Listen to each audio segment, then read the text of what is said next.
No small part of the delight of fighting games is how easily your character of choice can feel like an extension of yourself. There's a lot of appeal in the number of choices you have in that first place, but on top of how personalized your character of choice can be, there's no one way to play them. So whether you're devastating up close with Zangief's grabs or keeping your foe a distance away as Raiden, some level of you makes it into the already well-defined character of a fighting game. This makes it no surprise there's a huge culture surrounding fighting game cosmetics. A lot of IPs and series offering many options for customization and refined aesthetics. And in my humble opinion, no series has thrived in this era quite like Tekken. But it wasn't just the aesthetic quality of Tekken's outfits that made waves, really. Tekken caused every other fighting game to catch up with the curve it initiated. It started off simple. If you and your friend both wanted to be Guile in Street Fighter 2, one of you would be stuck in the blueberry-looking getup, with the all-powerful player 1, Guile, getting the proper green camo. Otherwise, it'd be hard to tell the two players apart. If it ain't broke, don't fix it. Simple palette swaps like these were the way for a long time. Even the transition to 3D introduced by the first Virtua Fighter kept to the color change solution for mirror matches such as these. The trend of full-on second outfits was an avenue that was truly explored for the first time by Tekken. Granted, it was the advent of 3D graphics that allowed it to begin with. I'm not going to pretend to know all the specifics, but while changing the outfit of a 3D character isn't a simple task per se, it's much easier than doing so with a 2D sprite, since every animation would have to be redrawn with the alternate clothing on, which is why palette swaps were, by and large, the only true practical solution for many years. In 3D, you could attach textures and new shapes onto models that were already moving. And obviously you'd have to do some adjusting to make sure all still move properly. It stands to reason that it's many times more feasible than fully recreating every Johnny Cage sprite with the ninja mime getup on. It feels befitting that Tekken is the series that broke this ground, since it always, as a narrative and atmosphere, prioritized the characters' private lives in a way many fighting games didn't. Take Kazuya's manual bio that lists his favorite hobby is collecting sneakers. Not something that comes into play during the actual game at all. So much as an endearing facet that adds multitudes to Kazuya's otherwise brooding and pensive personality. But even if that little blurb is something you overlooked in the manual, it's clear in Kazuya's Player 2 outfit, where he trades his trading sweats for stylishly ripped jeans and, you guessed it, some snazzy-looking laced-up kicks. Looking at these two outfits side by side, you learn a lot about Kazuya as a fighter and as a person. His Player 1 outfit depicts him as strictly business, with nothing weighing him down outside of what's necessary to fight. And Player 2 is casual and stylish, like you caught him on the way down to the mall. I think this feeds really well into Tekken 2, where his default is another more casual look, one he probably expected to start fighting in to begin with, and he has his iconic purple suit jacket for his ult. What's so cool about this outfit is it's kind of the mark of Kazuya moving from anti-hero to full-on villain protagonist. He's claimed the Mishima Zaibatsu from his father, and is immediately sporting his most expensive threads yet, let alone in the most evil shade of purple you can imagine. It's also kind of a perfect microcosm of the cross-street of material realism and anime drama Tekken inhabits. The evil CEO is wearing a pointy jacket that's nearly Overlord-looking, but is just grounded enough to be sported by a realistically wealthy chief executive. There's a reason to this day you keep seeing Kazuya bring this outfit back. This principle is abundantly present in the entire cast of Tekken. Take Paul Phoenix wearing his disciplined gi with a splash of vibrant red, showing his truly bombastic inclinations aren't outshined by his focus in fighting, which is still important to his judo style, while his Player 2 threads are his biking attire. probably what he wears between fights on a bar stool. It's very interesting that Tekken retained this ideal with its outfits from the very beginning, and it trickled down to every installment after the fact. As recently as Tekken 8 this year, Reina can be played in either her very trendy overcoat and shorts, or a portentous-looking mask and robes that play up her more mysterious inclinations in the shadows of the Mishima family's darker intentions. Lily is a similar manner, a debutante who has to sneak around to pursue her hobby of martial arts without her father noticing. I love that she has either the frilliest cotillion-looking blouse you can imagine, or she's dressed for Lollapalooza. Altogether a neat reflection of her identity as a silver spoon type who tiptoes out at night because R-rated movies are banned inside her house. For that matter, I love how more wicked characters can have their edge softened by their outfits. Get a load of Feng Wei, the Kenpo disciple, whose hobbies include killing his sensei, bullying the elderly, and assisting terrorists in world domination. And his alternate skin is... What's jumping, chick? Why is the meanest mother this side of the Great Wall strutting in the most happening zoot suit I've ever seen? I fucking love Tekken. Villains who have plenty of room to be downright one-dimensional look like they have a colorful nightlife. Brian Fury similarly can sport some nicely patterned leather chinos in his alternate outfits, like he has to wage war on another ninja clan at 8 and then go to the club at 9. Though, all these examples pale in the shadow of King's Player 2 outfit in Tekken 3, be the holy grail of fighting game drip. King was an easy choice for most early Tekken players. Given the choice between multiple martial artists, yeah, I'm gonna pick the Lucha Libre champ with a jaguar mask, and he often wore the standard tights and briefs, but King's ult in Tekken 3 is the stuff of legends. Sweats for casual training and movement, as if King could be just as easily seen watching TV as he could be training in this outfit, in baggy pants, but still with a spotted pattern down the leg, as if that's a bit of him, the fighter, the champion, the hero, and it's always present even if he's just lounging. His pumped up sneakers look cool, add to the practical vibe of the fit, and really adds the hypnotic bounce of his idle stance, as if the up and down movement were accentuated by the expensive leather and canvas kinetically bopping him back and forth, all tied together by a t-shirt with kanji that translates broadly to evil or villain, as if this persona of King were a heel in the wrestling ring, an antagonistic wrestler, tailor-made to show disrespect and draw jeers, which King does by walking into an official fight in a t-shirt that looks just as appropriate for bed as much as it does the gym. He's in his cardio gear to show this is just a practice session for him, and a fight for you, just like a heel is supposed to, but it's an alt skin, a role King only plays sometimes it steps into.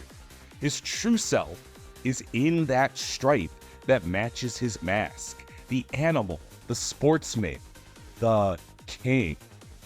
You may be thinking I'm putting a lot of mustard on the explanation of a relatively cool looking fit, but if King's Player 2 skin wasn't genuinely amazing, would a luxury designer brand like Pre-X collab with Namco to make this outfit real? And I can confirm I waited for it to go on sale and it sold out in seconds. Would Tekken's creator Harada take to Twitter with a whole ass oral history on the creation of King's Player 2 skin if it wasn't the best alternate skin ever made? And most importantly, would so many people remember King's Player 2 skin so fondly if it was just what you looked like if you accidentally hit the kick button while selecting it?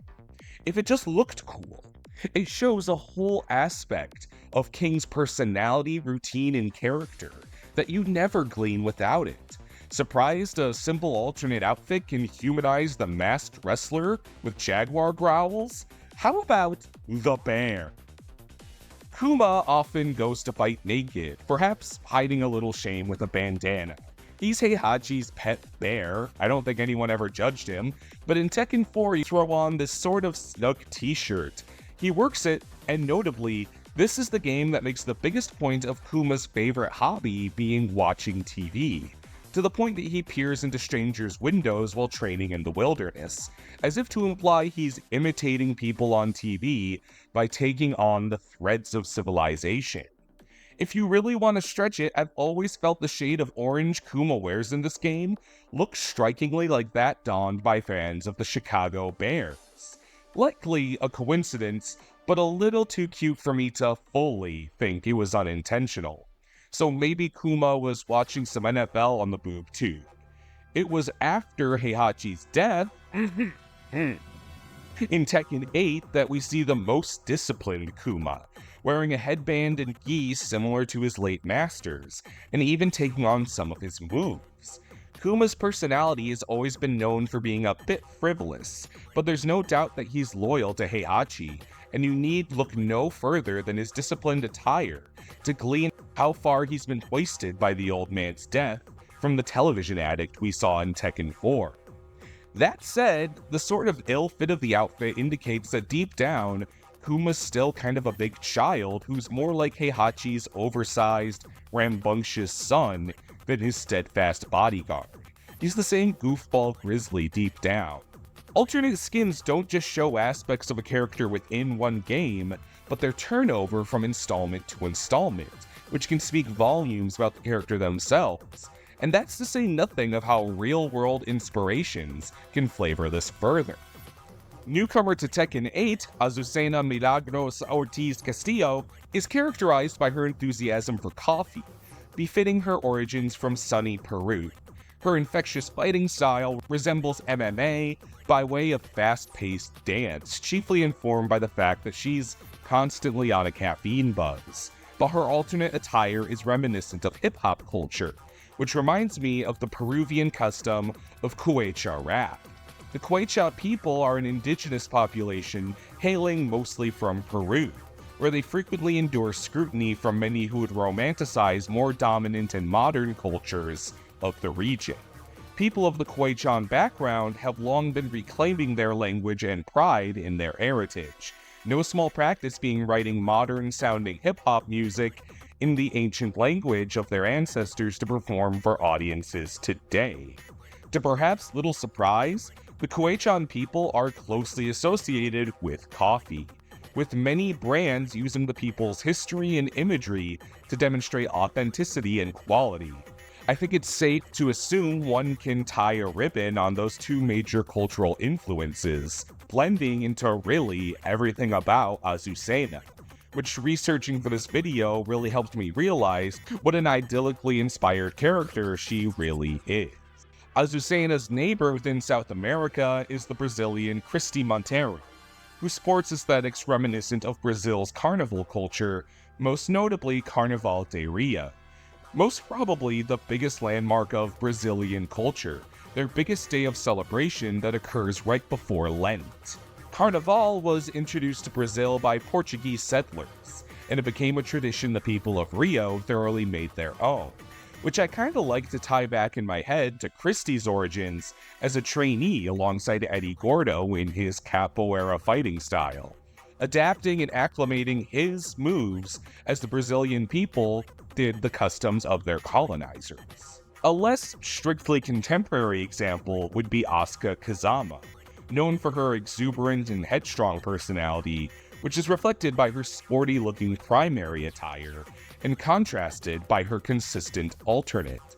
Asuka is seen here wearing an Aikido uniform with a hakama, which is actually a rare wardrobe choice for women in Japan, only worn casually by men, and reserved for women for formal affairs like competition and ceremony. What this indicates is despite her rowdiness, fighting is something Asuka takes seriously. Her first tournament entrance was to seek out the murderer of her father, and that doesn't diminish her hyperactivity, but she does show a reverence for the sport of combat that she learned from her father, who she continues to honor in the ring. The hakama is also frequently associated with events around school settings, which speaks to Asuka's youth, stepping into the role of a less learned newcomer upon her introduction. You can glean so much from these outfits, let alone as you study how their garb progresses over multiple games and shows a character's development. Nina Williams, the cold-blooded assassin who's always loved her purple jumpsuits, showed a bit of an alarming change in her Tekken 7 outfit, where she dons a wedding dress of all things. We learned just before the events of this game she took on a mission that involved assassinating a man on his wedding day and running out in the widowed bride's dress as a means of disguise, as well as something of a grim trophy. Okay, cool if a little on the nose, but it takes a whole new meaning when Nina's sister, Anna, made her comeback in Tekken 7's DLC lineup, and her usual lavish red gown is traded for an ensemble of mostly portentous-looking black and crimson. Turns out the groom-to-be Nina killed was betrothed to Anna, who wears her black funeral dress in opposition of her husband's killer, who purloined her own pure white wedding dress in the ultimate act of petty sibling rivalry. Something these two know a lot about. Instantly, the distinct, if kinda blasé bridal dress worn by Nina traffics in the character's cruelty, arrogance, and overall cutthroat nature, as Anna wears her own role as the victim in the story quite literally, opposing her sister and rival in an outfit adorned with black feathers, likely alluding to those of ravens, a symbol in many cultures and mythologies of death, directly contrasting the wedding dress being pure white, representing the chastity and purity of old-timey ideals of a newlywed bride. The already contentious Williams sisters are set up to be more vindictive and mutually venomous to each other than ever before, one wearing the clean white clothes of new beginnings and the other wearing the ebony of unavoidable conclusion. Circling back to Paul Phoenix, as often as he bears his ridiculous towering hair and loud colors to match his brash personality, my favorite look for him has always been his alternate in Tekken 4. We learn in this game's backstory that he defeated the final boss of Tekken 3, but departed the tournament to celebrate before said final boss got back up, meaning he wasn't the actual winner. Down on his luck, his famously phallic follicles are droopy. It's the saddest fucking thing I've ever seen. He's like a cartoon flower who just got told Santa doesn't exist.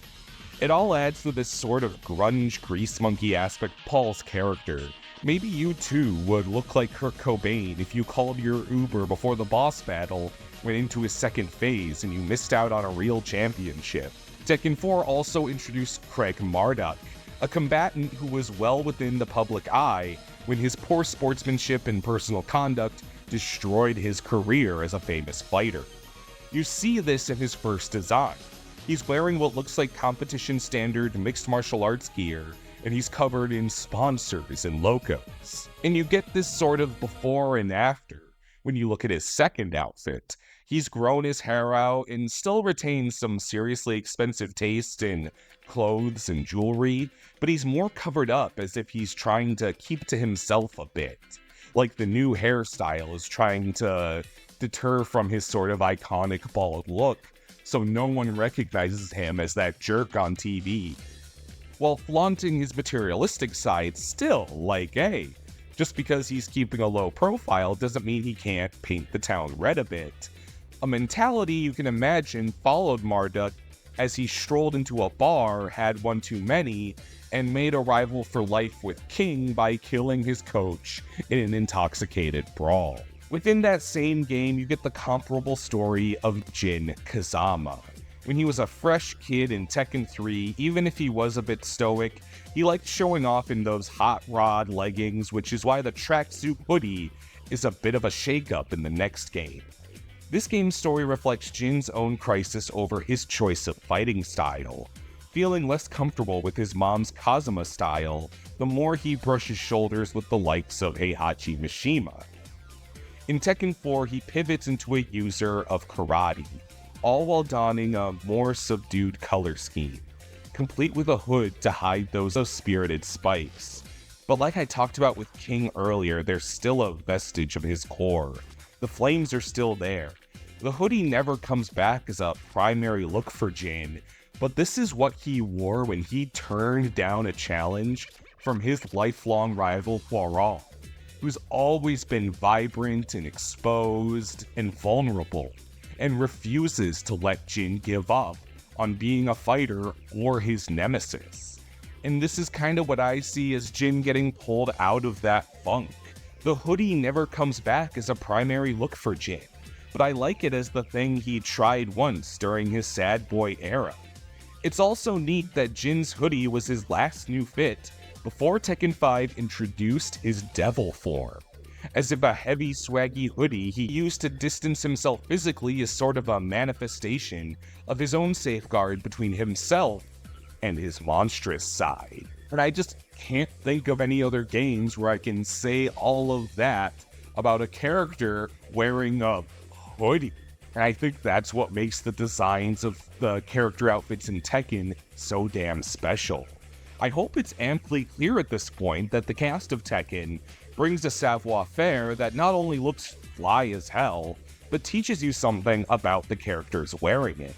When I started this script, I was planning to do fighting game skins overall, and there's some amazing looking fits in Street Fighter and Mortal Kombat, maybe for another video. But none of those came close or seemed to set out to not only have characters dressed to impress, but so characteristically as they do in Tekken. I think the reason I could glean so much from these characters from such a young age is that whether it was from pop culture I hadn't heard of, or complex motions I didn't quite understand yet, or worldwide cultures I had yet to wrap my little head around, I felt like I could just tell so much by the different patterns and accessories these characters wore into something as intense and personal as battle. Tekken's aesthetics and outfits are peak visual storytelling. Well, okay, maybe not Heihachi's Tekken 4 diaper. We can skip that one.